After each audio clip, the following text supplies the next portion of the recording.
probably most of us are in a very strange land. Yeah. And at the beginning of that movie, she wants a solution to her problems. And she finds a fairy and she says, I want to go home. I want to go to Kansas. And the fairy looks at her and says, if you want to go home, there's one man that can help you. And that one man is the wizard.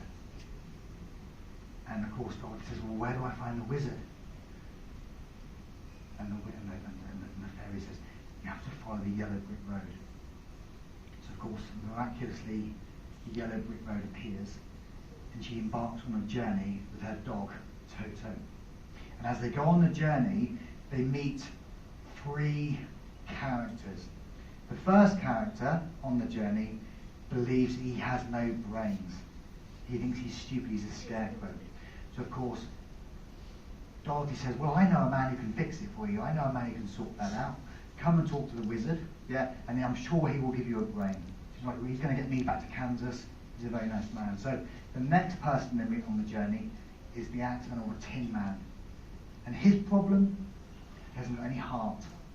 Yeah, doesn't believe that anyone loves him. He doesn't believe he can love anybody, so he's very, very sad.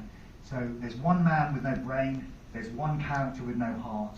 And of course, finally, they meet a character with no courage, the scaredy lion. So eventually they get to the Emerald Palace in the city of Oz. Yeah. Excuse me, we've come to see the wizard.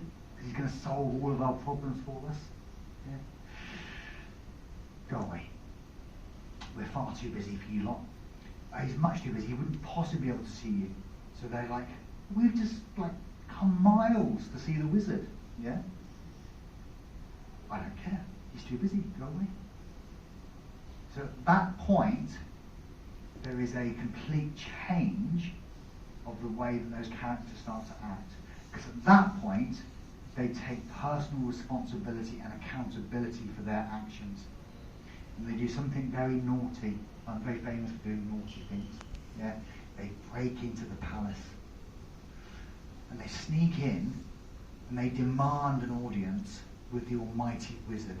So they go to this big meeting chamber.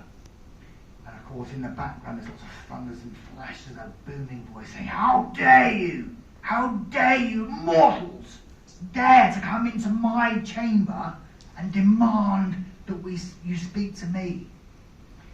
And of course, at this point, the young dog, Toto, saves the day because he runs over, he grabs a curtain and exposes the wizard for what he really is. There are no wizards. You are the wizard. You have, without a doubt, all the brains that you could ever want. You have all of the courage that you could ever want. You have all of the heart that you could ever want. All you need to do is overcome that period at the start of the change where you're thinking, I can't do this, it's too difficult. Yeah. I absolutely promise you, hand on heart, that I am by far the most stupid person here. Yeah. But I am persistent and I have a lot of courage. Yeah. Thank you ever so much for listening, guys. Genuinely, if you need anything from me, a trillion books, anything at all, just reach out and ask me. I would love to hear from you. My email's there, my phone number's there, QR code is there. Unfortunately, this QR code at the bottom here gives you access to my learning library, but you won't get access because it will take you through security and internet.